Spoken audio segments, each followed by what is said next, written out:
আমার নবীজির সামনে এক কালো সাহাবী এসে মনটা খারাপ করে বসে আছে। রাসূল বলেন, কালো, এই তোমার মন খারাপ কেন? হুজুর, আমার বিয়ে কপালে নাই, বিয়ের জন্য ছটফট করতেছে, হুজুর বিয়ে হয় না, বহু মেয়ে দেখলাম, কেউ বিয়ে দেয় না, কালো মানুষ, আমার কেউ পছন্দই করে না। রাসূল বলেন, তোমার তো কপালে আসে নাই, এখন ঘটক তো আমি। সুবহানাল্লাহ বলবেন, আমি বিয়ে দেব তোমার, যাও। রাসূল কত ফ্রি ছিলেন দেখেন। হুজুর কোথায় বলেন, তাড়াতাড়ি বলেন। অমুক বাড়ি, ইবনে ওহাবের মেয়ে আছে, যাও আমার কথা বলে দাও। হুজুর আমি বলতে পারবো না, চিঠি একখান লিখে দেন। একটা লিখিত করে নিলেন। কি করে নিলেন? আচ্ছা, কথার চাইতে লেখার দাম কমে না বাড়ে? লেখা একদম লিখিত করে নিয়ে চলে গেছে মেয়ের বাড়িতে। মেয়ের বাপকে দিছে। যখন দেখছে যে মুহাম্মদ সাল্লাল্লাহু আলাইহি ওয়াসাল্লাম, আশ্চর্য হয়ে গেছে। রাসূল আমার মেয়েকে নিয়ে চিন্তা করে না, তুমি বিয়ে করবা কি এমনি কি আসছে এই জায়গায়? কিন্তু বাপ এখন মিলাতে পারতেছে না। রাসূল তো পাঠালেন, আমি তো মানা করতেই পারবো না, আমি তো বিয়ে দেবো।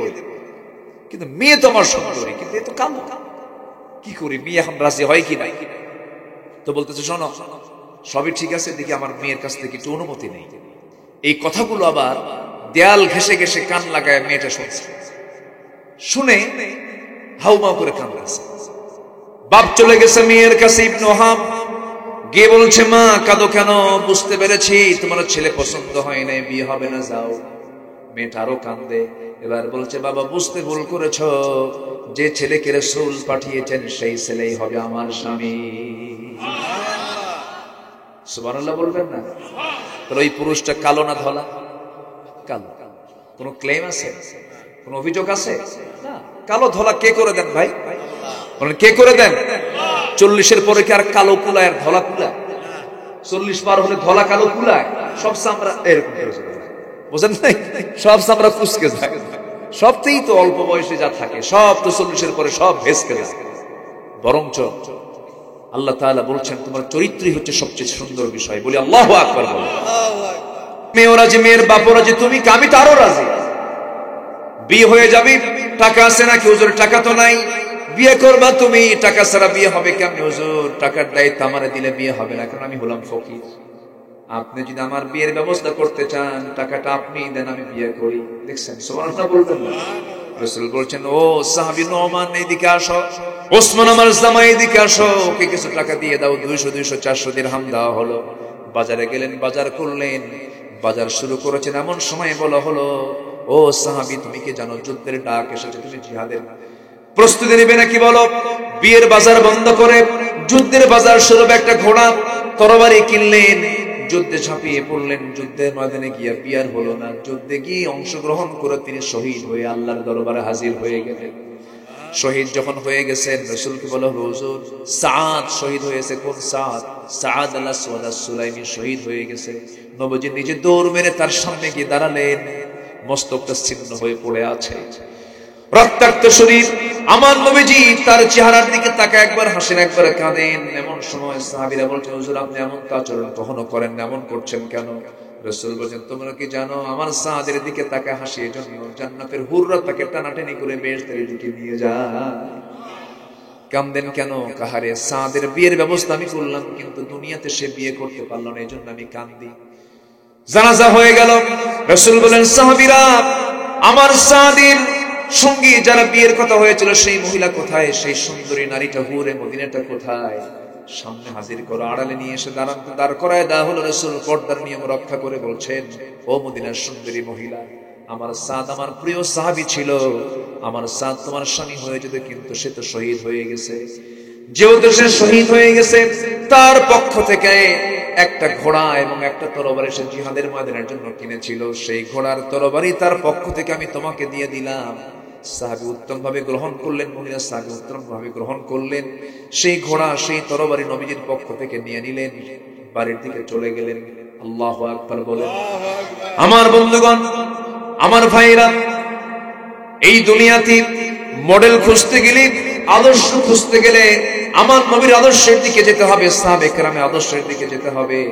আমার নবীজি জাবেলে নূর থেকে, যেই জাবেলে নূরের ভিতরে গারে হেরার ভিতরে আমার নবীজির 5টা বছর কেটে গেছে। আমার নবীজি তখন 2টা মেয়ের বাপ। কয়টা মেয়ের বাপ বলে? 2টা মেয়ের বাপ। বড় বড় বাচ্চা হয়ে গেছে, আবার কিছু কিছু বাচ্চাগুলো দুধ খায়। আমার নবীজির 1টা 2টা মেয়ে নয়, 4-4টা মেয়ে। সন্তান যত বেশি হয় তত বেশি বরকত। আল্লাহ তাআলা ধনীর মধ্যেই বরকত রাখেন নাই। ধনীকে আল্লাহ তাআলা সন্তান দেন না, টাকা দেন। আর গরিবকে আল্লাহ তাআলা টাকা দেন না, সন্তান দিয়ে দেন। আল্লাহর বন্টন দেখছেন? ধনী লোকের কিন্তু বাচ্চা কম, 20 বছর পর একটা বাচ্চা হয়, তাও থাইল্যান্ডে। কোথায়? দেশে হয় না। মাউন্ট এলিজাবেথে যেতে হয়, সিঙ্গাপুরে। খুব নিবিড় পর্যবেক্ষণ আছে ডাক্তারের। বাচ্চা কাচ্চা খুব সমস্যা, আইসিইউতে আছে, মানে দুনিয়াতে আসার আগে আইসিইউ গেছে। পরে বলল ডাক্তার, ওর একটু হার্টে ফুটা আছে তো, আর চোখ একটা বাঁকা হয়ে আছে। কি কথা কি বুঝতেছেন? আর গরিবের বাচ্চা থাকে চলন বিলের মাঝখানে, এই শীতকালে রাস্তা নাই, বৃষ্টির সময় নদীর পথে চলে, খুব আরামে চলে, কিন্তু এই শীতের মধ্যে এখন ওই চলন বিল থেকে রাস্তা নাই, এখন হসপিটালে যাবে কেমন? আল্লাহ তাআলা জানেন এই গরিবের দেখার কেউ নাই। সুবহানাল্লাহ বলবেন না? সুবহানাল্লাহ বলবেন না? রান্না বান্না করতে করতেই এদিকে বাচ্চা হওয়া সারা, এবং নিজেই বাচ্চা ডেলিভারি হওয়ার পর স্বামীকে ফোন দিয়ে বলে, স্বামী জানো বাচ্চা হয়ে গেছে। সুবহানাল্লাহ বলবেন না? বরকত দেন কে? আল্লাহ। আসতে বলেন, বরকত দেন কে? আল্লাহ। সন্তান হওয়া ভালো, মেয়ে হওয়া আরো ভালো। আস্তে আস্তে বিয়ে কি আপনি দিবেন নাকি? আপনি টেনশন করতেছেন নাকি আপনি? আমার বন্ধুগণ, মেয়ে হওয়ারও ভালো, কারণ রাসূল বলেছেন, ছেলেদের ব্যাপারে এমনটা কথা বলেন, রাসূল বলেছেন, যার ঘরে 3টা মেয়ে তার জন্য 3টা পৃথক জান্নাত থেকে যাবে। সুবহানাল্লাহ, আল্লাহু আকবার। মেয়ে যার আছে ঘরে তার রহমত আছে। রাসূল বলেছেন, মেয়ের জন্য আগে বাজার করো। যারা মেয়ের বাপ হয়, বিয়ে দিলে পরে কোনো কোনো মেয়ের বাড়ি যায় না? আমার বাপকে আমি দেখি, মেয়েদের দিকে টান বেশি হয় বাবার, আবার মেয়েরাও বাপকে বেশি টানে, বাবার দিকে টানটা বেশি থাকে। যার বাড়িতে শুধু ছেলে সন্তান আছে তারা কিছু দুঃখ বোঝে, ছেলে সন্তানগুলো ডান পিটা হয়, একটু ধমকায়, আছে না? এরকম আছে না? কিন্তু মেয়েদের মুখ থেকে ঘন ধমক পাবেন না, মেয়েদের মনটা নরম হয়, আব্বার দিকে সুন্দর করে একটা ডাক মারে। আমার রাসূল মেয়েদেরকে খুব পছন্দ করেছেন, খুব মহব্বত করেছেন। আমার নবীজি মেয়েদের জন্য বাজারটা আগে করতে বলেছেন। রাসূল মেয়েকে বিয়ে দিয়েছেন, ফাতিমাকে গরিবের সাথে দিয়েছেন, আবার কুলসুমকে দিয়েছেন ধনীর সাথে। আমার নবীজি সব দিকে স্ট্যান্ডার্ড রেখেছেন। দেখো, ধনীও জামাই আমার, গরিবও জামাই আমার, আমি কাউকে বাদ দেই নাই। সুবহানাল্লাহ বলে। আবার কোনদিন সাইয়েদনা আলী তার ভাইরা ওসমান জিন্নুরাইনের কাছ থেকে চুল পরিমাণ কিছু চান নাই, বলেন নাই, ভাইরা তুমি তো বহু ধনী, আমারে কিছু দাও। হযরত আলী বলতেন, আমার কাছে গরিবী জীবনটাই ভালো, ধনী হওয়ার শখ নাই। মাঝে মাঝে ওসমান জিন্নুরাইন নবীর সামনে এসে বলতেন, হুজুর আমার বড় শখ হয় আমি যেন গরিব হয়ে যাই, ধনীর সম্পদ আমার ভাল লাগে না। বলেন তো, এরকম ধনীকে আজকের সমাজে পাওয়া যাবে? কোন ধনীকে এসে বলবে, হুজুর আপনি আমার জন্য দোয়া করেন, আমি যেন গরিব হই? এরকম ধনী আছে কে? গোটা দুনিয়া হলেও পেট ভরে না। আল্লাহু আকবার। ওসমান জিন্নুরাইন বললেন, হুজুর আমি যেন গরিব হয়ে যাই, আমার এত সম্পদ হচ্ছে কেন? আমি তো, আমার আর ভাল লাগতেছে না।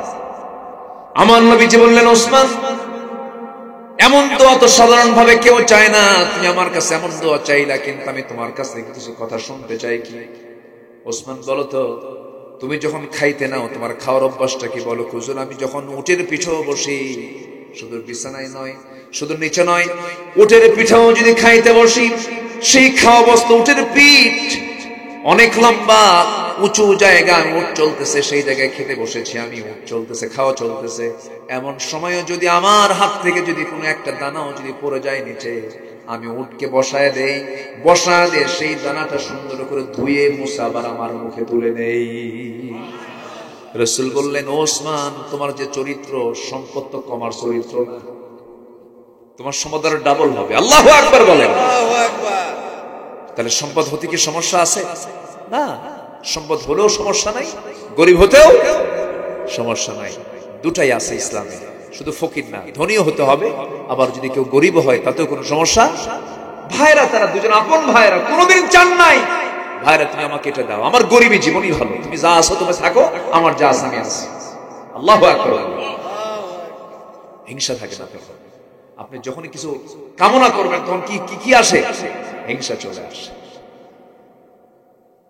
আমার নবীজি মেয়ে ফাতিমাকে বিয়ে দিয়েছেন একজন গরিবের সাথে, কিচ্ছু নাই, টাকা নাই, পয়সা নাই, ধন নাই, দৌলত নাই, ঘর নাই, বাড়ি নাই, কিন্তু চরিত্র আছে। আল্লাহু আকবার বলেন। কিন্তু আপনার জামাই আপনি পেয়েছেন, টাকা আছে, পয়সা আছে, ঘর আছে, বাড়ি আছে, কিন্তু চরিত্র নেই, লুচ্চ। কাম হবে? কাম হবে? তাহলে কি আগে দরকার? চরিত্র। বলেন কি আগে দরকার? চরিত্র। আমার বন্ধুগণ, নবীজি মেয়ে ফাতিমাকে যখন বিয়ে দিবেন, ধনী ধনী সাহাবীরা আসে, রাসূল বললেন আমার পছন্দ হয় নাই। সাইয়েদনা আলী সবার শেষে গেলেন, রাসূল বলছেন আলী তুমি কিছু বলবা না? হুজুর কি যে বলবো নিজেও জানি না। তুমি কি আমার মেয়েকে বিয়ে করবা নাকি? হুজুর দিলে করব। সুবহানাল্লাহ বললেন না? নবী বললেন তোমার কাছে আছে কি? হুজুর কি থাকবে আর? এই যে আমার বডিতে যা আছে তাই, আমার ঘরও নাই, বাড়িও নাই, টাকা নাই, পয়সা নাই। রাসূল বললেন বিয়ে যে করবে ন্যূনতম কিছু টাকা তো থাকতেই হবে, মোহরানা দিতে হবে। ফাতুহুন্না উজুরাহুন্না ফারিদা, টাকা পয়সা কিছু লাগবে তো হুজুর। টাকা পয়সার দায়িত্ব দিলে পরে তো সম্ভব না, আমার কাছে কিচ্ছু নাই। কি আছে বলো? এই যে ঢাল, এই যে তরবারি, ঢালটা বেচে আসো, তরবারি লাগবে যুদ্ধে যাওয়ার জন্য। ঢাল ছাড়াও যুদ্ধ চলে, ঢাল বেচো, ঢাল বেচার টাকাই হবে আমার মেয়ের বিয়ের মোহরানা। জোরে বলুন সুবহানাল্লাহ। ঢাল বিক্রি করতে গেছেন সাত সকালে, সাইয়েদনা ওসমান সামনে পড়ে গেছেন। সাইয়েদনা আলী বলছেন আমি ঢালটা বিক্রি করব। ওসমান বলছেন কেন? বিয়ে ঠিক হয়েছে। কার সাথে? শালীর সাথে। কার সাথে? কি কথা বুঝেন নাই? কথা বুঝতেছেন না? আপনার শালীর সাথে বিয়ে ঠিক হয়ে গেছে। ঠিক আছে, ভালো কথা। তিনি জানতেন না, বড় জামাই জানেন না, বিয়ে ঠিক হয়ে গেছে। ওসমান জিন্নুরাইন বলেন তুমি তো কিছুক্ষণ পর আমার ভাইরা হয়ে যাচ্ছ, দাও ঢালটা আমি কিনবো। 500 দিরহাম দিলেন, ঢালটা কিনে নিলেন। কিনে নেওয়ার পরে টাকা নিয়ে সাইয়েদনা আলী চলে যাচ্ছেন পিছন থেকে। ওসমান জিন্নুরাইন বলছে আলী এইদিকে আসো, আত্মীয় তো কিছুক্ষণ পর হয়ে যাচ্ছ, ভাইরা তো হচ্ছ, কিছু গিফট কিছু উপহার তো দেওয়াই লাগে। এই যে ঢালটা নিলাম, ঢালটাও তোমাকে হাদিয়া স্বরূপ দিয়ে দিলাম, যাও। ঢাল আর টাকা নিয়ে চলে গেলেন, নবীর সামনে দাঁড়ালেন। রাসূল বলছেন আলী ঢাল বুঝে বিক্রি হয় না? বিক্রি হয়েছে। কোথায় বিক্রি হয়েছে? এই যে টাকা আনছি। কার কাছে বিক্রি করলে? ঢাল তো নিয়ে আসলে। বুঝে ঢাল বিক্রি করছে, আবার হাদিয়াও পাইছে। কে? কোন লোকটা? ওসমান। লোক আর খুঁজে পাওয়া যায়? সুবহানাল্লাহ। আত্মীয়ের মধ্যে যে প্যাঁচ লাগাইছে। আমার বড় জামাইকে আমি কিছুই বলতে পারলাম না, বড় জামাইয়ের সঙ্গে কোনো পরামর্শ করতে পারলাম না। তুমি আগে গিয়ে ঢোল পিটা আসছো, আমার বড় জামাই যেন কি মনে করে। কিন্তু জামাই তো এরকম ছেঁচড়া জামাই না আমার আপনার মতো। সুবহানাল্লাহ বলবেন না? আরে আজকের জামাইরে যদি না বলা হয়, বড় জামাই জানে না যে আমার শালীর বিয়া, তোর বাপের রেখে তোর বাপই বিয়া করা, আমার যাওয়ার ঠেকা পড়ে। কি ঠিক কিনা কয়? এরকম তো ছেঁচড়া জামাই না। ওসমান জিন্নুরাইন বললেন খুব খুশি হয়েছে, যাও আলী, রাসূলুল্লাহর চয়েস খুব ভালো। সুবহানাল্লাহ বলবেন না? টাকা নাই, পয়সা নাই, এরপরে একজন ধনী সাহাবী বলছেন রাসূলুল্লাহর চয়েস খুব ভালো। আল্লাহ। আমার নবীজি মেয়েকে বিয়ে দিয়ে সালাম দিয়ে বিদায় দেন নাই। আমার নবীজির মেয়ে ফাতিমাকে বিয়ে দেওয়ার পর থেকে নিয়ে মৃত্যুর দিন পর্যন্ত আমার নবীজি ফাতিমাকে 3টা দিন পার হতে দেন নাই, দেখা সাক্ষাৎ না হয়ে থাকতেন না। আমার নবীজি 3 দিন পার হলে ছটফট করতেন, আমার কলিজার টুকরা ফাতিমা কই গেল। সুবহানাল্লাহ, সুবহানাল্লাহ। এত তার সন্তানদের প্রতি টান ছিল, পরিবারের প্রতি টান ছিল। এগুলো সুন্নাহ। এগুলো কি বলেন? সুন্নাহ। আপনার স্ত্রীর মুখে খাবার তুলে দিবেন, এটা সাদকা দান। এটা আপনার সন্তানকে আপনি আদর করবেন, এটা আপনার জন্য সাদকা। আপনার সন্তানের মুখে খাবার সাদকা, এগুলো সুবহানাল্লাহ বলেন। আমরা এগুলো বুঝি না তো। অনেক বাপ আছে মেয়েকে বিয়ে দিয়া ওই যে বিদায় দিয়ে দিলার মনে মনে করে বিপদ গেল, এরকম বাপ আছে। কিন্তু আসলে এরকম কিছু বাপ আছে না? সালাম খান দিয়া বিদায় দিয়ে দিল, মেয়ের বাড়ি যায় না। 2 যুগ যায়, 10 বছরও চলে যায়, মেয়ের বাড়ি যায় না। এটা ঠিক না। আমার নবীজি মেয়েদেরকে বিয়ে দিয়েছেন, ঘন ঘন সংবাদ নিয়েছেন, মেয়ে আমার তুমি কেমন আছো। একদিন বলতেছে আব্বা আপনি রাষ্ট্রপতি মানুষ, আমার স্বামী গরিব মানুষ, ঘর নাই, বাড়ি নাই, ছোট্ট 2টা আপনার নাতি, দারুণ কষ্ট হয়, আমার বাড়িতে কোনো খাদেমা নাই। আপনি একজন যদি খাদেম দিতেন খুব ভালো হতো। সহিহ বর্ণনা, কিন্তু সহিহ হাদিস এটা। আমার নবীজি বললেন, ফাতিমা তুমি কি বলতে চাও বলো। আব্বা একটা খাদেম দেন, একটা কাজের মানুষ দিলে ভালো হয়। আমার নবীজি সঙ্গে সঙ্গে বলছেন, ফাতিমা তুমি কি তোমার বাপকে কখনো কাউকে দিয়ে কাজ করাতে দেখেছো নাকি? না। তোমার বাবা মুহাম্মদ বিন আব্দুল্লাহ নিজের কাপড় নিজে ধুয়ে ফেলে, নিজের ঘর নিজে ঝাড় দেয়, নিজের কাজ নিজে সম্পূর্ণ করে। তোমার বাবা কোনো মানুষকে দিয়ে কাজ করায় না, কাজ করাতে পছন্দ করে না। ফাতিমা এই দুনিয়ার জীবন না নয়, এই দুনিয়ার জীবন নয়, আখিরাতের জীবন তুমি চাও যদি, তাহলে কাজের মানুষের প্রয়োজন নাই, তোমাকে একটা আমল শেখায় দেই। সুবহানাল্লাহ, আলহামদুলিল্লাহ, আল্লাহু আকবার 33 34 বার করে এই আমলটা সকাল সন্ধ্যা করবে। আল্লাহ রাব্বুল আলামিন তোমার গোটা দিনের সমস্ত কাজের জিম্মাদার আমার আল্লাহ হয়ে যাবে। যাও, চলে যাও ফাতিমা, কাউকে লাগবে না, কোনো লোকের দরকার নেই। সুবহানাল্লাহ, সুবহানাল্লাহ। রাগ করতেছেন? কথাগুলো বলি, পরিবার জীবনে দরকার আছে না নাই? আমার নবীজি বউদেরকে মহব্বত করতেন। এক বউ না একাধিক বউ? কোনটা কঠিন বলেন, কোনটা কঠিন? রাসূল কোনটা করেছেন? কঠিনটা করেছেন। আমরা যেন কঠিনের মধ্যে না যাই। কি লেবি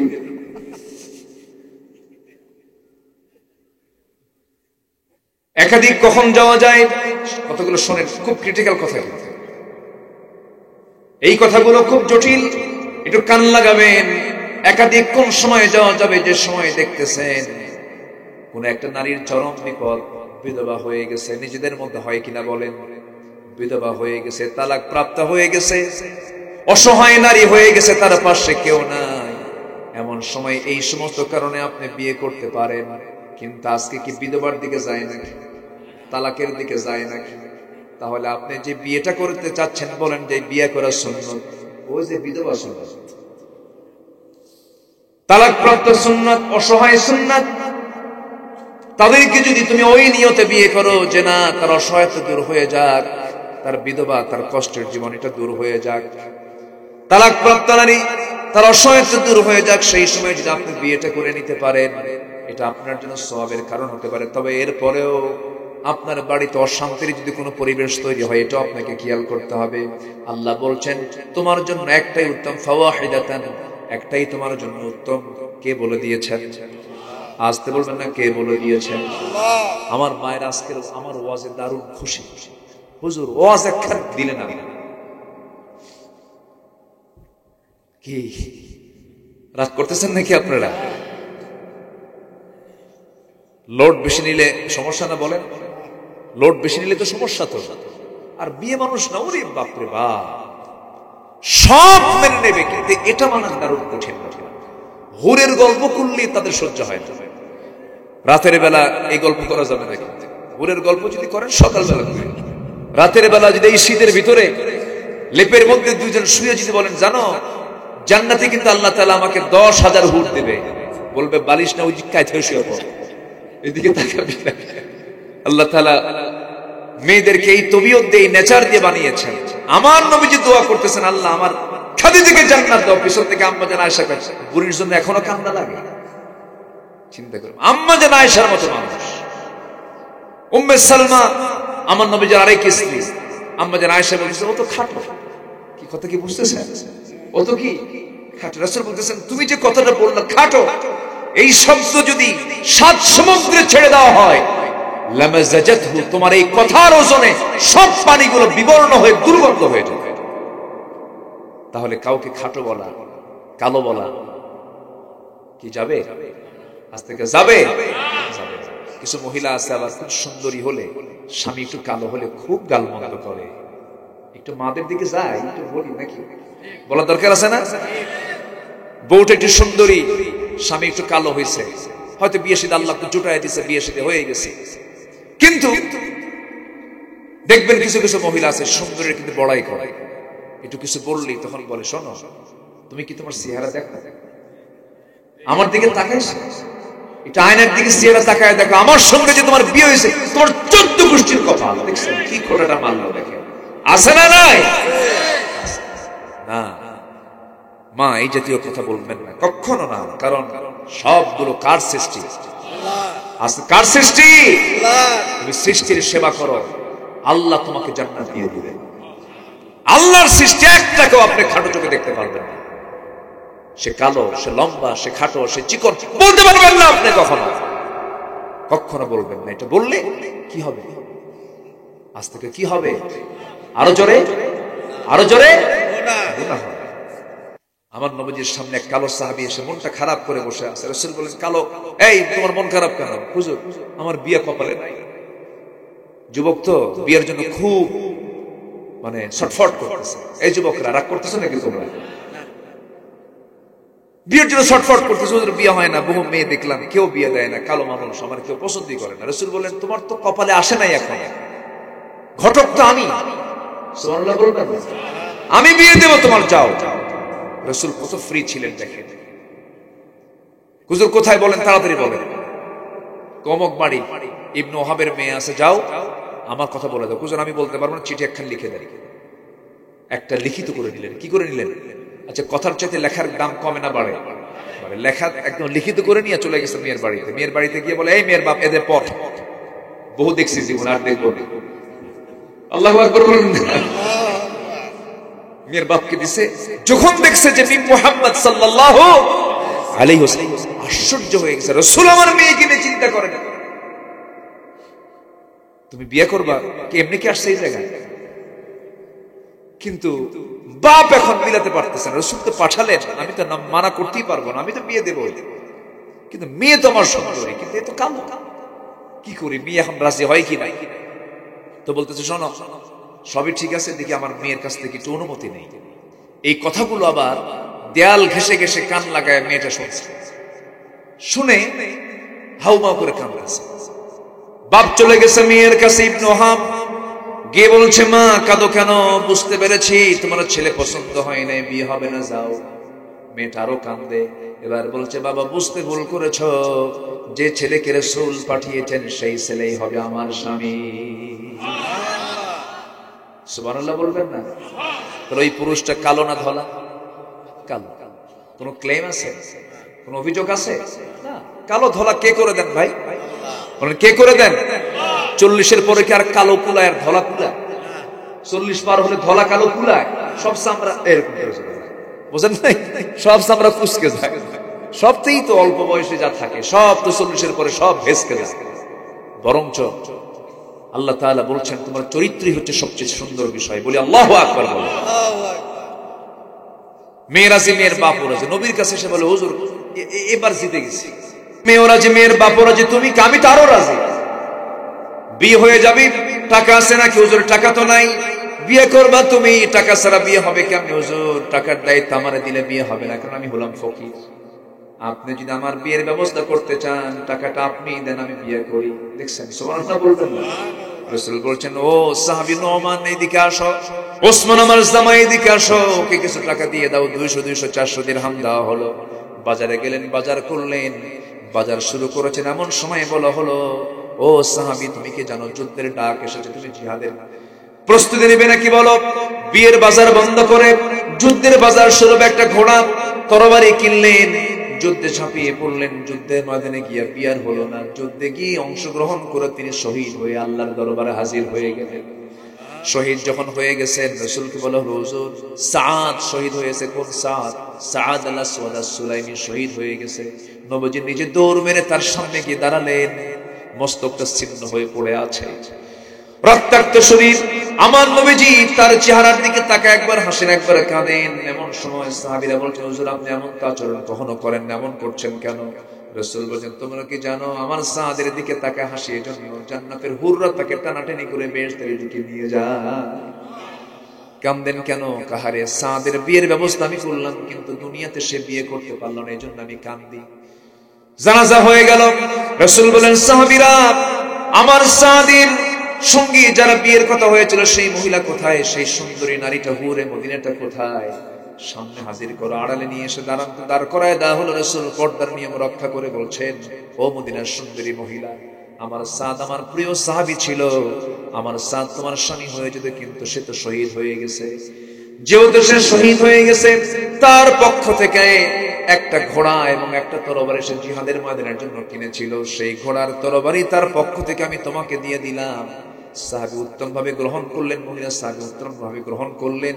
সেই ঘোড়া সেই তরবারি নবীজির পক্ষ থেকে নিয়ে নিলেন, বাড়ির দিকে চলে গেলেন। আল্লাহু আকবার বলেন।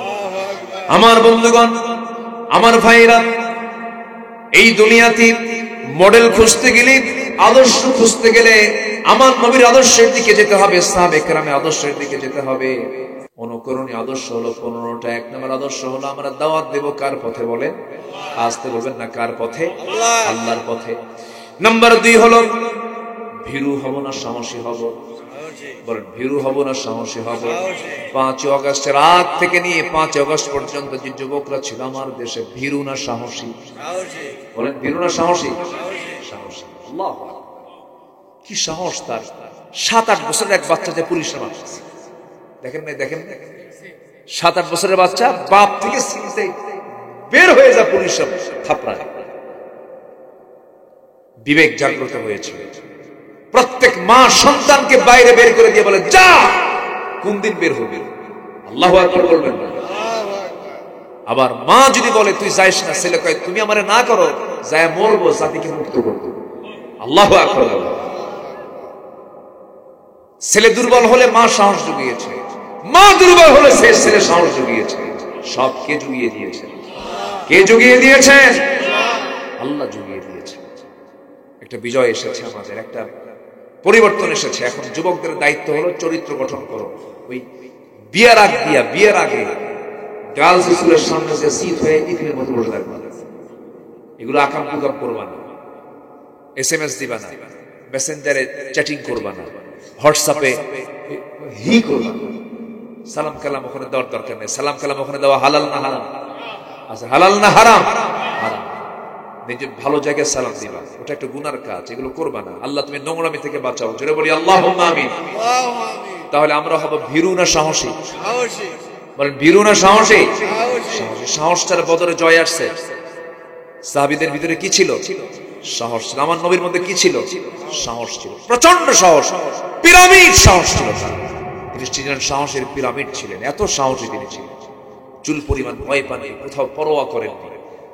হিজরতের রাতে শত্রুগুলো অস্ত্র শস্ত্রে সজ্জিত হয়ে দাঁড়িয়ে আছে, আমার নবীজি কিচ্ছু মনে করলেন না, হাতে বালু নিয়ে শুধু নিক্ষেপ করলেন। আমার আল্লাহ প্রত্যেকটা বালুকণা প্রত্যেকটা শত্রুর চোখে চোখে পৌঁছায় দিলেন। যেরকম সুবহানাল্লাহ, ভয় কাঁপে নাই। মুসা আলাইহিস সালামের নাম শুনলে কি মনে হয়? ভীরু? ভীরু মনে হয় না সাহসী মনে হয়? আল্লাহ কইছে, মুসা নরম সুরে একটু কালিমার দাওয়াত দিয়ে ফিরাও। যেখানে যাও দাওয়াতের কাজ হচ্ছে কি, গরম না নরম? ভাই নামাজটা পড়ো, এই নামাজ পড়, কাম হবে হবে না, একটু নরম করে দাওয়াত দিতে হবে। যাও মুসা, তুমি একটু নরম সুরে দাওয়াত দিও, ঠিকঠাক মতো দাওয়াত। আল্লাহ, আমার তো জিব্বাই ঠিক, আমি কই একটা হয়ে যায় আর একটা। ওই যে তোতলা মানুষ বোঝেন না, নাম যদি হয় বেলাল, বে বে বে বে বে, এই বলতে তো 2 মিনিট চলে যায়।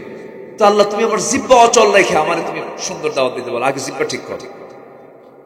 সুবহানাল্লাহ বলবেন না? উনি আল্লাহর থেকে আদায় করে নিতেন। আল্লাহর কাছে চাইতে হবে হায়া নিয়ে না বেহায়া হয়ে? বেহায়া হয়ে চাইতে হবে। একবার চাই চুপ থাকবেন, আমার লজ্জা নাই আল্লাহ, আমি এতবার বলতে পারি, কাম হবে না। আল্লাহর কাছে বলতে হবে একবার না বারবার? বারবার কি হায়া নিয়ে হয়? হ্যাঁ বলেন, একবার হয় হায়া নিয়ে, আর বারবার হয় বেহায়ার মতো। একদম বেহায়া থাকবে, হায়া থাকবে না। আল্লাহ দাও তুমি। মুসা ছিলেন এরকম বেহায়া চাওয়া মানুষ একজন। আল্লাহু আকবার চাইতে।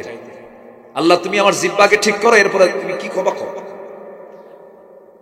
রব্বি ইশরাহ লি সাদরি ওয়া ইয়াসসির লি আমরি ওয়াহলুল উকদাতাম মিন লিসানি। বাস, কাম হয়ে গেছে, একদম জিহ্বা ক্লিয়ার। আল্লাহ বললেন তুমি একটু নরম সুরে কালিমার দাওয়াত দাও। করলেন কি?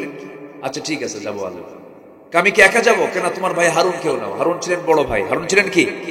বড় ভাই। তাহলে 2 ভাই কি নবী, 2 ভাই নবী। একটা স্বতন্ত্র পরিবার এটা। ভাই 2 জন নবী, আবার শ্বশুর সেও নবী। আল্লাহু আকবার বলেন। আবার ভাগিনা একজন আছেন ইউস ইবনে নূন, তিনিও নবী। মোট নবী কয়জন হলো? 4 জন। বলেন কয়জন? ভাগিনা, শ্বশুর, ভাই। তাহলে ওই পরিবারটা কি পরিবার? নবী পরিবার। আল্লাহু আকবার বলেন। কি সম্মান আল্লাহ পাক এই পরিবারকে দান করেছেন। যাও তুমি কালিমার দাওয়াত দাও। তো ভাই হারুনকে নিলেন, ভাই হারুন চলো, আল্লাহ কইছে দাওয়াত দেওয়ার জন্য, ইযহাব ইলা ফিরআউনা ইন্নাহু তাগা। আসছেন রাজ দরবারে, কিন্তু কম কথা না, সামনে দাঁড়ায় বলছে ফেরাউন। কি কথা বুঝতেছেন কি? আল্লাহ কি কইছে, নরম না গরম? কিন্তু এদিকে কি হইছে, গরম। ওনার অভ্যাসই ছিল গরম। আল্লাহ আমারে পাঠায় দিয়েছে, তুই তাড়াতাড়ি কালিমা পড়ে মুসলমান হ। ফেরাউন বলল, তোমার সঙ্গে এটা কে? আমার ভাই হারুন, এটাও আল্লাহর নবী। তোমার আল্লাহর কাজ নাই কাম নাই, একই করে দুই নবী পাঠিয়েছে না? বলেন তো এই কথা শুনলে কি মেজাজ কি কম হওয়ার কথা না বাড়ার কথা? লাঠি বের করে কয়, ফেরাউন সামলায় কত খাইয়া ফালাম। আল্লাহু আকবার বলেন। এমনি বিজয় আসে নাই, ভীরু না সাহসী? তাহলে ইমানদার হবে ভীরু না সাহসী? সাহসী।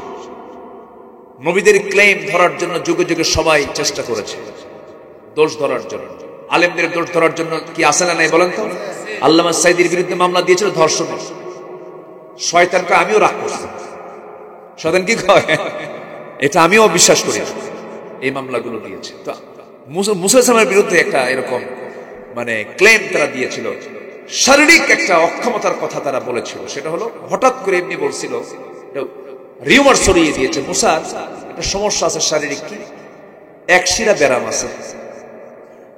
কি এই এলাকায় কি কয়, কি কয়, মানে একটা ছোট একটা বড়। কি কথা কি বুঝতেছেন আপনারা? তো এই রোগটা ওরা এমনি উদ্ভট বানায় ফেললো যে মুসার এই ব্যারাম আছে। ও আবার কিসের কথা? উনি যখন এই কথা শুনলেন এমন রাগ উঠছে। বলেন তো উনি কি ভীরু না সাহসী? বলেন তো, ভীরু না সাহসী? ভীরু লোক কি মোকাবেলা করতে পারে? ভীরু লোক কি কথা বলতে পারে? প্রচন্ড সাহসী। কি শেষ করে দেবো না? চালাবো আলোচনা? আচ্ছা আচ্ছা ঠিক আছে। প্রচন্ড সাহসী তিনি। যখন শুনছেন যে এরকম আমার বিরুদ্ধে, আমার তো এটা নাই, দারুণ খেপে গেলেন। আল্লাহকে বলেন, আল্লাহ এটা কি মানা যায়? এখন আমি কি করবো? তোমার চিন্তা নাই, দেখা যাক, সমস্যা নেই। উনি করছেন কি, সেই সময় একটা সিস্টেম ছিল এটা, যদি এটা সুন্নাহ, এখন আধুনিক সুন্নাহ নয়। উনি করলেন কি, একটা পাথরের উপরে লুঙ্গিটা খুলে গোসল করছে, নামছে না। কি কথা কি বুঝতেছেন আপনারা? গোসল করতে নামলেন, আল্লাহ বলেন পাথর দৌড় মার। কি কথা কি বুঝতেছেন? পাথর কি মার, দৌড় মার। একদম সহি বর্ণনা কিন্তু এটা, পাথর দৌড় মার। পাথর দৌড় মারা শুরু করছে। উনি গোসল করে এসে দেখে পাথরও নাই, লুঙ্গিও নাই। এখন বলেন তো কি মুশকিল? মুসা আলাইহিস সালামের হাতে লাঠি ছিল, লাঠি নিয়ে তিনি সতর্কটা ঢাকার জন্য ব্যাকুল হয়ে গেলেন। কিন্তু পাথরও তো দৌড় মেরেছে, তিনি পাথরের সঙ্গে সঙ্গে তিনিও দৌড় মারলেন। পাথরও দৌড়ায়, মুসাও দৌড়ান লুঙ্গি ধরার জন্য, কিন্তু লুঙ্গিটা পাচ্ছেন না। কিন্তু পাথরকে অর্ডার দিয়েছেন, তিনি আমার কে ধরবেন কেমন? আল্লাহ তো অর্ডার দিয়েছেন। পাথর দৌড়া দৌড়া চলে যায়, মুসাও দৌড়া দৌড়া যান। কিন্তু পাথর সেই জায়গায় গিয়ে থেমে গেছে যে জায়গায় ফেরাউন তার সমস্ত মন্ত্রী পরিষদ নিয়ে বসে গেছে। সেই জায়গায় গিয়ে যখন পাথর থেমে গেছে, মুসা আলাইহিস সালাম বললেন, এই পাথর তোর কি হুঁশ কাণ্ড জ্ঞান কিচ্ছু না? আমি তো, আমার গায়ে কিছু নাই, থাম তাড়াতাড়ি। ওই লুঙ্গি হাতে নেওয়া মাত্র ওই দিকে ফেরাউন তার সমস্ত মন্ত্রী পরিষদ নিয়ে নিচের দিকে তাকায়, দেখে সব ঠিক আছে। সুবহানাল্লাহ বলুন। কি কথা কি বুঝতেছেন? কথা কি বোঝা যায়? আজকে ওদের চরিত্রের সমস্ত মুখোশ উন্মোচন হয়েছে। আলেমদের কোনো দোষ নাই, সব দোষ ওদের। সব মুখোশ উন্মোচন করে দিয়েছেন তিনি আমার কে? কে কে? আল্লাহ নাই? আল্লাহ আছেন না নাই? আচ্ছা, কিন্তু ভীরু হওয়া যাবে না। কি হব আমরা? সাহসী। আল্লাহর কাছে দোয়া করব, কি দোয়া? রব্বানা আফরিগ আলাইনা সাবরান ওয়া থাব্বিত আকদামানা ফানসুরনা আলাল কওমিল কাফিরিন। জোরে বলুন আল্লাহু আকবার। ফাসদা বিমা তু'মার ওয়া আ'রিদ আনিল মুশরিকিন। আপনি প্রকাশ্যে শুনিয়ে দেন, আপনার কোনো ভয় পাওয়ার কোনো দরকার নাই। নাম্বার 3 হলো আমরা ধৈর্যশীল হব। কি হবে বলেন? ধৈর্যশীল হব। বেশি ধৈর্য ধরবে স্বামী না বউ? দেখছেন, বউ। তোমার ধৈর্য ধরার দরকার নাই, বেশি ধৈর্য ধরবে কে বলে? স্বামী। স্বামীর ধৈর্য বেশি থাকতে হবে, কারণ বুদ্ধি বেশি তো স্বামী, বোঝেন নাই? পরিচালক হবে কে, বউ না স্বামী? নামাজ পড়াবে কে বলেন? নামাজ পড়াবে কে? বিচার করবে কে? ছেলে মেয়ের গন্ডগোল বিচারক হবে কে, মা না বাবা? সব দায়িত্ব আপনি নেবেন, নেতা আপনি, আর ধৈর্য ধরবে বউ না? আমার বন্ধুগণ, ধৈর্যের পরিচয় দিতে হবে। অনেক লম্বা লম্বা কথা ছিল, এমন একটা সাবজেক্ট নিয়ে বসেছি আমি, এই সাবজেক্টের উপরে 10 দিন কথা বললেও তো শেষ হওয়ার কথা না। এক একটা সাবজেক্ট, এক একটা পয়েন্ট, এক একটা ওয়াজ। নাম্বার 4 হলো পরিবারের প্রতি দায়িত্বশীলতা। পরিবার কখনো অসচেতন হওয়া যাবে না, পরিবারকে আমরা সময় দেব। আমসিক আলাইকা লিসানাক ওয়ালিয়াসআকা বাইতাক বিকা আলা খাতিয়াতিক। রাসূল বলেন, তোমরা যদি নাজাত পেতে চাও 3টা কাজ করো। কথা কম বলো, ঘরকে বড় বানাও, ঘরের সময় দাও, অবিকা আলা খাতিয়াতিক। নাম্বার 3 হলো তোমার পাপের জন্য তুমি চোখের পানি ফেলে ফেলে কাঁদো। পরিবারকে আমরা সময় দেব। কু আনফুসাকুম ওয়া আহলিকুম নারা। নাম্বার 5 হলো আমানতদারিতে ন্যায় বিচার। ন্যায় বিচার করতে হবে, আমানতদারিতে। এইগুলো রাসূলের মধ্যে ছিল, আমরা আমাদের মধ্যে নিয়ে আসবো। জোরে বলি ইনশাআল্লাহ। ইনশাআল্লাহ। নাম্বার 6 হলো নিকটাত্মীয় প্রতিবেশীর সঙ্গে সুন্দর আচরণ করেছেন মুহাম্মদ সাল্লাল্লাহু আলাইহি ওয়াসাল্লাম। ওমর ফারুক রাদিয়াল্লাহু তাআলা আনহু, আবু বকর সিদ্দিক রাদিয়াল্লাহু তাআলা আনহু কি ধরনের ব্যক্তি ছিলেন দেখেন। খলিফাতুল মুসলিমিন, প্রথম খলিফা। 2 বছর তার খেলাফত আমলে প্রত্যেকটা দিন তিনি এক প্রতিবেশীর ঘরে গিয়ে সেবা করে আসতেন। একটা দেশের রাষ্ট্রপ্রধান, পার্শ্ববর্তী প্রতিবেশীর ঘরে একজন মহিলা থাকতেন, তার স্বামীও নাই, তার ছেলেও নাই, তার মেয়েও নাই, বুড়ি মানুষটাকে কম থেকে কে দেখবে, কে সেবা করবে তার? প্রত্যেকটা রাতে গিয়ে ফজরের আগ দিয়ে তিনি কাপড় চোপড় সহ, খাবার দাবার সহ সবকিছু পরিষ্কার খাবার দাবার রেডি করে দিয়ে আসতেন। একদিন ওমর ফারুক খেদমতের জন্য গেছেন ওই মহিলার বাড়িতে। দরজায় নক করেছেন, মহিলা ভিতর থেকে বলে, কি এসেছো? তখন সঙ্গে সঙ্গে বলছে, বুড়িমা, খেদমত করার জন্য আমি ওমর আসছি, আমার কাজ হয়ে গেছে, আমার সেবা একজন করে গেছে। ওমর ফারুক ভাবলেন, কে যুবক এই মদিনা নগরে, কে এই মহিলার খেদমত করার জন্য আসে? অবাক হয়ে গেলেন। 2 দিন খোঁজ পেলেন না। 3য় দিন তিনি ওই বাড়িটার আড়ালে দাঁড়ায় থাকলেন, কে ঢোকে দেখি, আজকে রাতে কে ঢোকে দেখি। ঢোকার সময় টের পান নাই, কিন্তু বুঝতে পারলেন কে যেন ঢুকলো। কিছুক্ষণ পর তিনি দাঁড়ায় থেকে দেখেন, যখন বের হয়েছে ওই যুবকটা পিছন দিক থেকে, পুরুষ মানুষটার পিছন দিক থেকে হাত চেপে ধরে দেখেন কেউ না, সাইয়েদনা আবু বকর সামনে দাঁড়ায় গেছে। যেরকম সুবহানাল্লাহ। ওমর ফারুক বলছেন, কাম আর কাম পান নাই আপনি? রাষ্ট্র চালাবেন, আবার এই খেদমত করবেন, ঘুম পারবেন কখন আপনি? সাইয়েদনা আবু বকর কেঁদে কেঁদে বলছে, ভাই আবু বকর, ভাই ওমর, হাসরের দিন তোমার আমলনামা আমার কাঁধে আসবে না, আমার আমলনামা তোমার কাঁধে যাবে না। প্রতিবেশীর হক আদায় করতে হবে। ওয়াতিল কুরবা হাক্কাহু ওয়াল মিসকিন। আমার বন্ধুগণ, 2 বছর তিনি খেদমত করেছেন। সাইয়েদনা আবু বকর যখন মারা গেলেন, খলিফা হলেন ওমর ফারুক রাদিয়াল্লাহু তাআলা আনহু। তিনি ওই মহিলার বাড়িতে যাওয়া খেদমত শুরু করলেন, খেদমত শুরু করে দিলেন। তারপরের দিন থেকে ওই মহিলা জানতেন না প্রথম খলিফা ইন্তেকাল করেছেন, সাইয়েদনা আবু বকর ইন্তেকাল করেছেন। চলে গেছেন রাতের বেলা খেদমত করার জন্য। সব কাজ সম্পূর্ণ করে ওমর ফারুক ঘর থেকে বের হয়ে এসেছেন। বুড়ি মহিলা খেতে বসেছেন, খেজুর খেতে বসেছেন।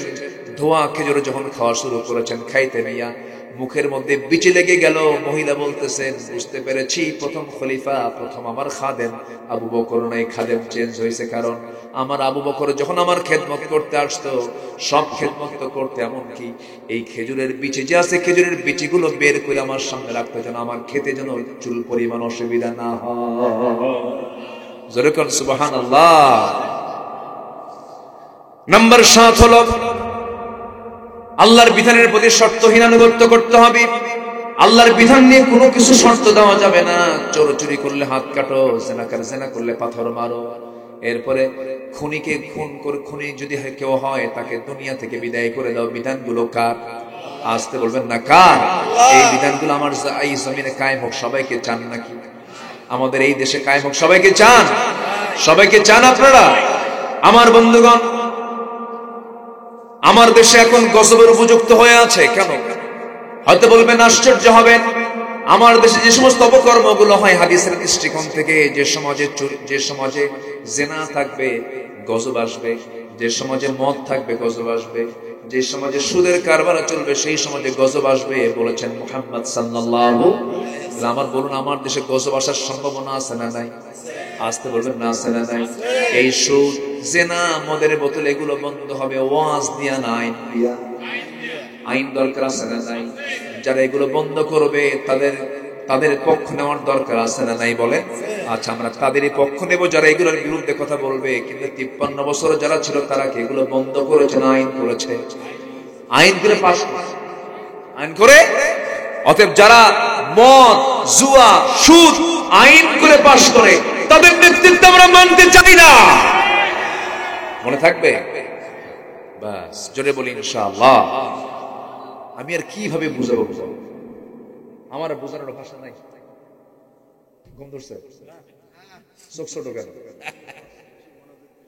ও ওয়াজ মনোযোগ দিয়ে শোনার ঠেলায় চোখ বন্ধ হয়ে গেছে। আচ্ছা ঠিক আছে, না ঠিক আছে, যারা আল্লাহ ওয়ালা হয় তাদের চোখ বন্ধই থাকে। নাম্বার 9 হচ্ছে ঈমানের পথে আমরা অবিচল থাকবো। জোরে বলি ইনশাআল্লাহ। ঈমানের পথে অবিচল থেকে আমার মরণ যেন হয়। জোরে বলি আমিন। আজকে তো কোনো গজল টজল গাওয়া হয়নি। ঈমানের পথে অবিচল থেকে আমার মরণ যেন হয়। জোরে বলি আমিন। দাও খোদা দাও আমায় আবার ওমর দারাজ দিল। দাও খোদা দাও আমায় আবার ওমর দারাজ দিল। দাওয়ালির মতো বীর সেনানী, দাওয়ালির মতো বীর সেনানী জগাতে নিখিল। দাও খোদা দাও আমায় আবার ওমর দারাজ দিল। জোরে বলি আমিন। ঈমান টিকে রাখতে হবে। ফাস্তাকিম কামা উমিরতা। নাম্বার 11 হলো আল্লাহর প্রতি তাওয়াক্কুল করা। কার প্রতি তাওয়াক্কুল করা? আল্লাহর উপর। ওয়া তাওয়াক্কাল আলাল্লাহ ওয়া কাফা বিল্লাহি ওয়াকিল। আজকে আমার তেলাওয়াতের মধ্যে ছিল ওয়া তাওয়াক্কাল আলাল্লাহ ওয়া কাফা বিল্লাহি ওয়াকিলা। ওয়া মান ইয়াতাওয়াক্কাল আলাল্লাহ ফাহুয়া হাসবুহ। নাম্বার 12 হচ্ছে কাজে কর্মে পরামর্শ করব। একা না, পরামর্শ করব। বলেন, একা করব না পরামর্শ করব? যে কোনো কাজ করতে গেলে একা না পরামর্শ? পরিবারেও একা করব না বউকে সাথে নিয়ে করব? বউর দরকার আছে না নাই? সন্তানের দরকার আছে না নাই? কিছু তেড়ি মার্কা মুরব্বী আছে, কাউকে কিচ্ছু কয় না, বুঝিস কিছু কসু আছে না?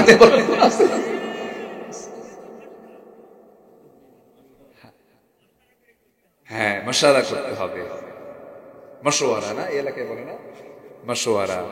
এটাও আরবি শব্দ, এটাও আরবি শব্দ। ওয়া আমরুহুম শুরা বাইনাহুম ওয়া শাওয়িরহুম ফিল আমরি ফাইদা আযামতা ফাতাওয়াক্কাল আলাল্লাহ ইন্নাল্লাহা ইউহিব্বুল মুতাওয়াক্কিলিন। নাম্বার 13 হচ্ছে বিনম্র হব আমরা। রাসূল কি উগ্র ছিলেন না নম্র ছিলেন? নম্র। ক্ষেপতেন না, রাখতেন না। কিন্তু রাগে গেলে আমার নবী রেগে যেতেন শুধু জিহাদের ময়দানে। আল্লাহু আকবার বলেন। আশিদ্দাউ আলাল কুফফার রুহামাউ বাইনাহুম। আমার বন্ধুগণ, আরেকটা স্বভাব হলো ক্ষমাশীল হব আমরা প্রতিশোধ পরায়ণ হব না, আমরা ক্ষমা করে দেব। আমার নবীজি মক্কা যখন বিজয় করলেন সেদিন বললেন, আমি সবাইকে মাফ করলাম, কারোর প্রতি আমার কোনো অভিযোগ নেই, তবে 17 জনকে মাফ হবে না। কয়জন? আমার দেশেও সবাইকে মাফ করবো আমরা, কিন্তু কিছু কুলাঙ্গারের কোনো মাফ নাই। বলবো কিছু কুলাঙ্গারের কোনো মাফ। একটা তো সিলেটে গিয়ে পট খেয়েছে, কে জানো? কালা কোয়েল। কালা তো আল্লাহ করছে। শামসুদ্দিন মালিক। ওরে বাপ রে বাপ, সিলেটবাসী যে এত সুন্দর আপ্যায়ন করে, কোর্টে যখন ঢুকলো একদম বিসি আউট।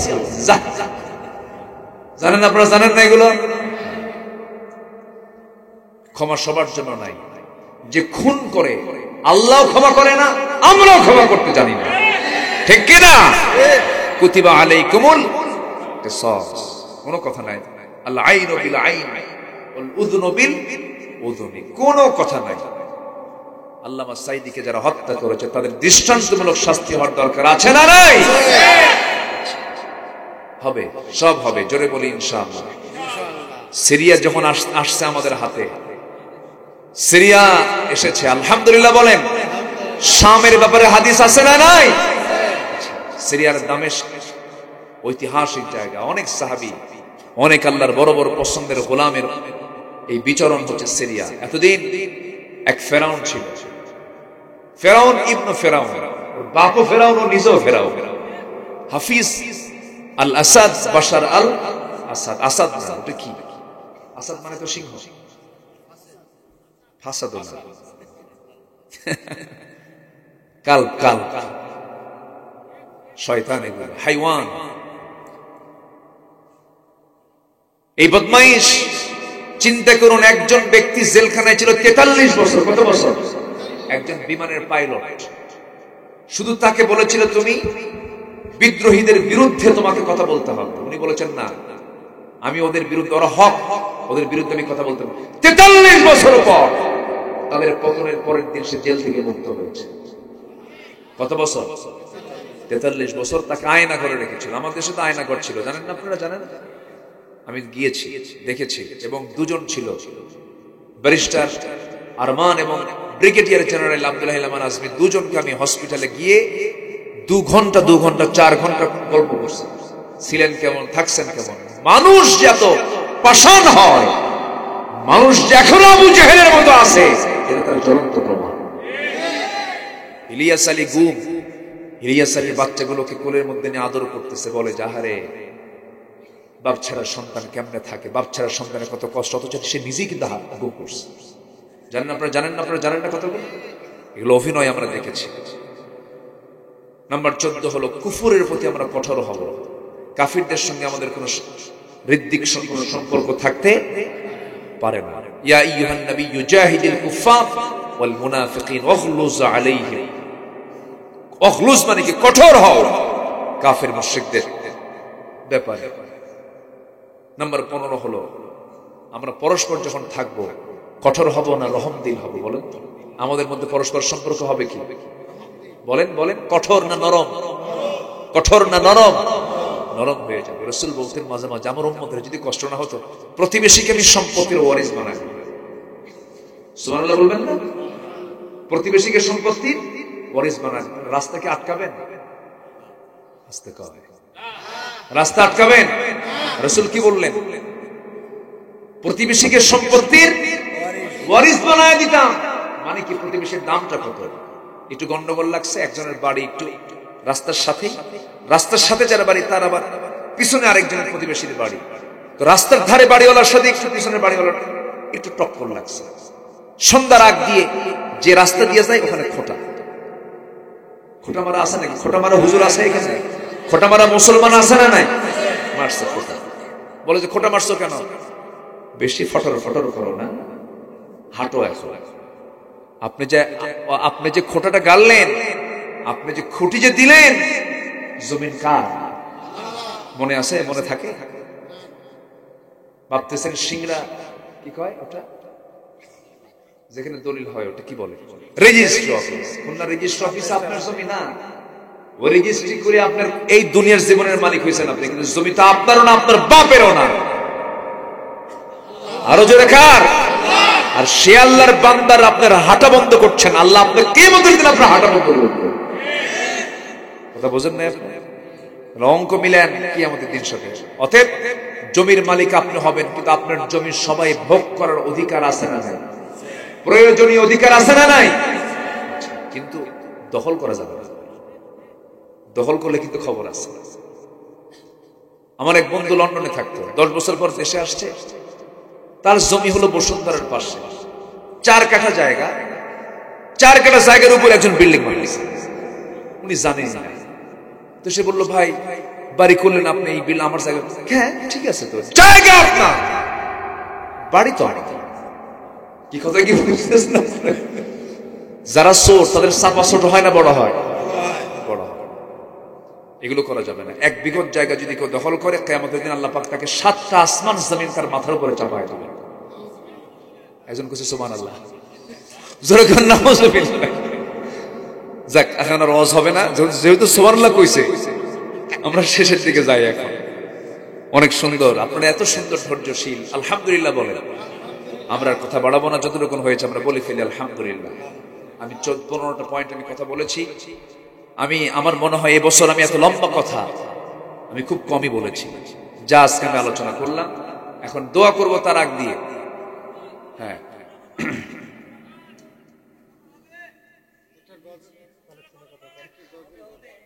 শুনবেন, গজল শুনবেন। আল্লাহ আল্লাহ কি যে মধুর নাম, আল্লাহ আল্লাহ কি যে মধুর নাম। ধরার তামাম মনি মুক্তায় পন্না হীরা সোনা দানায় হয় না তাহার দাম। আল্লাহ আল্লাহ কি যে মধুর নাম।